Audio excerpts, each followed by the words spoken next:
Hi everyone! Trip lang namin na kumain dito with my Zumba mates sa isang paboritong karinderya ng mga Ilocano at kinakainan din ng isang high-ranking official dito sa ating bansa at ng kanyang pamilya tuwing umuuwi siya dito sa Ilocos. Ang Dawang's Eatery, nahulog ang karatula yata nung Bagyo Egay. Ito ay isang lumang bahay converted lang into a karinderya. As you can see, lumang-luma na yung bahay na ito. At ito naman ang kanilang mga specialty.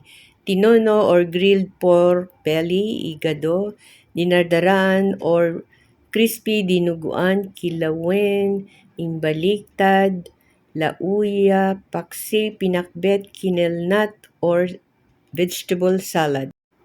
Pangmasa talaga at affordable compared sa mga mamahaling restaurant.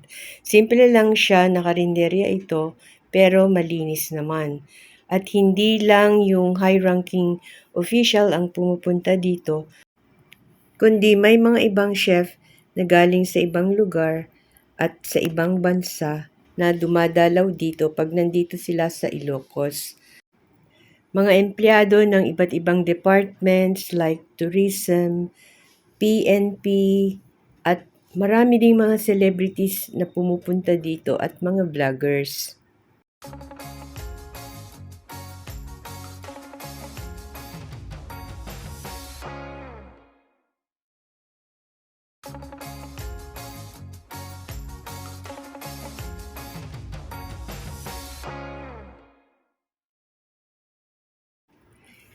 Mahirap talaga pag walang sariling photographer. Pero okay lang, enjoy naman. At least may pang-update tayo sa ating YouTube channel.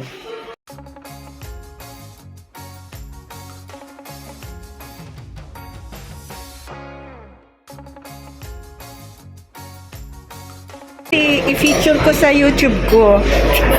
Patay.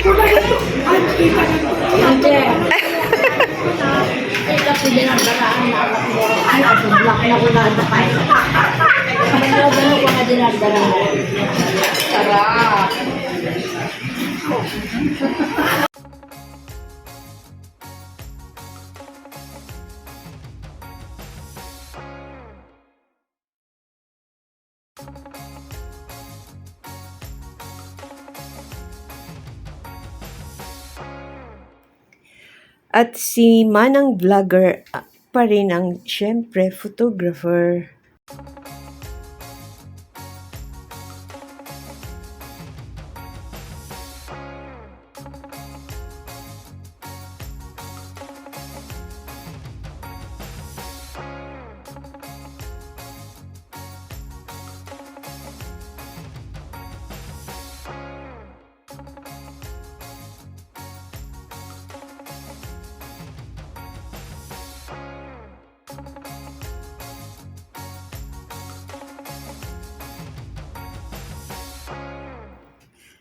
At sino ang high-ranking official na kumakain dito? Ang sagot ay si PBBM President Bongbong Marcos Jr.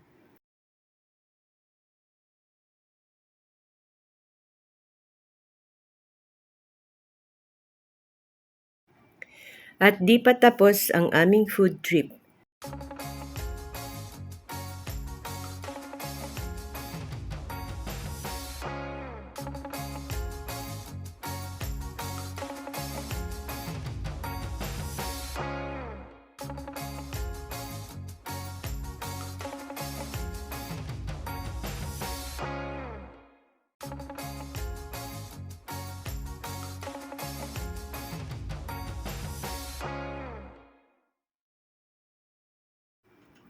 May pupuntahan sana kaming tindahan ng pang-special halo-halo. Pero dahil sa kwentuhan ng kwentuhan, ay biglang napaliko nung makita ang McDo. So dito na lang kami nag-ice cream. At guys, dito na mag-end ang aming food trip.